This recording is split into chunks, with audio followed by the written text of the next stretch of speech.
Israel Hamas വെടിനിർത്തൽ കരാർ ഔദ്യോഗികമായി പ്രാബല്യത്തിൽ വന്നു. ഇതോടെ 15 മാസമായി തുടരുന്ന യുദ്ധത്തിനാണ് അവസാനമാകുന്നത്. ഹമാസ് മോചിപ്പിക്കുന്ന ആദ്യത്തെ 3 ബന്ദികളുടെ പേരുകൾ നൽകി ഇവരെ വൈകുന്നേരത്തോടെ മോചിപ്പിക്കും. മോചിപ്പിക്കുന്നവരുടെ പട്ടിക ഹമാസ് യഥാസമയം പുറത്തുവിട്ടിട്ടില്ലെന്ന് കാണിച്ച് ഇസ്രായേൽ കരാറിൽ നിന്ന് പിൻവാങ്ങുമെന്ന ആശങ്ക വന്നെങ്കിലും അവസാന നിമിഷം ഇത് പരിഹരിക്കാനായി.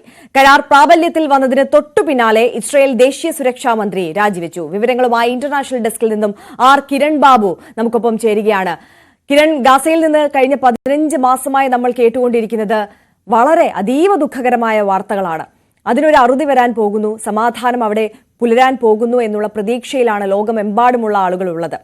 എന്തായാലും വൈകുന്നേരത്തോടുകൂടി പ്രധാനപ്പെട്ട നിബന്ധനയിൽ ഒന്നായ ബന്ദികളെ മോചിപ്പിക്കും.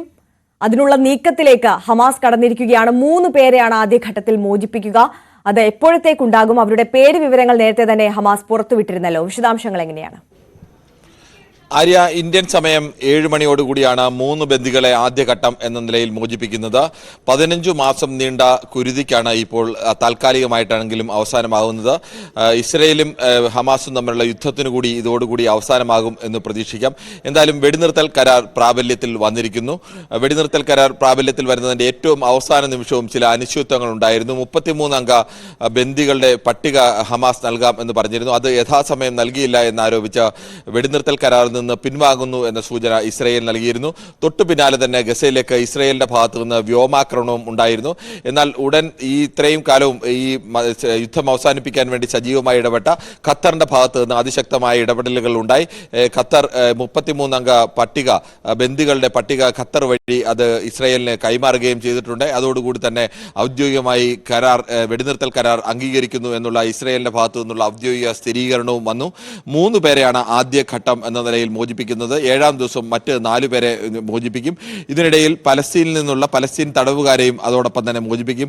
ഒരു ഇസ്രായേൽ ബന്ദിക്ക് പകരം 50, ഒരു വനിതാ ബന്ദിക്ക് പകരം 50 പലസ്തീൻ തടവുകാർ എന്ന കണക്കിലാണ് ആളുകളെ മോചിപ്പിക്കുന്നത്. ഏകദേശം 2000-ലധികം തടവുകാർ ഇസ്രായേലിലുണ്ട്. അതോടൊപ്പം തന്നെ 100ഓളം ബന്ദികളാണ് പലസ്തീന്റെ ഭാഗത്തുള്ളത്. ഈ ബന്ദികളെ ഘട്ടം ഘട്ടമായി മോചിപ്പിക്കുക. 42 ദിവസം നീളുന്നതാണ് 1-ാം ഘട്ട വെടിനിർത്തൽ. അതിന്റെ ആദ്യ 16 ദിവസം കഴിഞ്ഞാൽ 1-ാം ഘട്ട വെടിനിർത്തലിന്റെ വിലയിരുത്തലുകൾ ഉണ്ടാവും.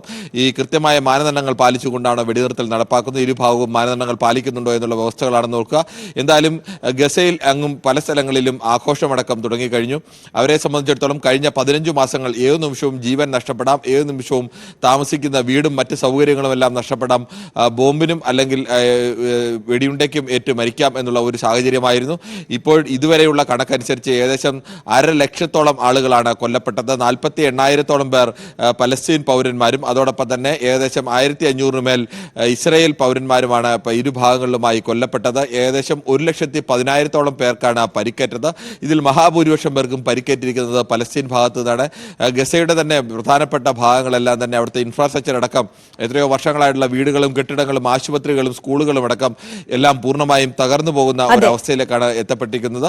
എന്തായാലും താൽക്കാലിക വെടിനിർത്തൽ നിലവിൽ വരുന്നതോടുകൂടി ഈ യുദ്ധത്തിന് അവസാനമാകും എന്ന് പ്രതീക്ഷിക്കാം.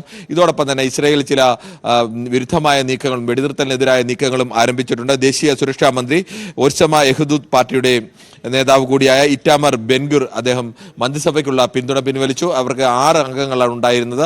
68 പേരുടെ പിന്തുണയാണ് ഉണ്ടായിരുന്നത്. ആ പിന്തുണയിൽ നിന്ന് 61 കേവല ഭൂരിപക്ഷത്തിന് വേണ്ട 6 പേരുടെ കുറഞ്ഞ് 62 പേരുടെ പിന്തുണയാണ് ഇപ്പോൾ ബെഞ്ചമിൻ നെതന്യാഹുവിനുള്ളത്. എന്തായാലും വെടിനിർത്തൽ കരാറിനെ പ്രതീക്ഷയോടുകൂടിയാണ് ലോകം ഉറ്റുനോക്കുന്നത്. തീർച്ചയായും ആർ കിരൺ ബാബു ആണ് വിവരങ്ങൾ നൽകിയത്.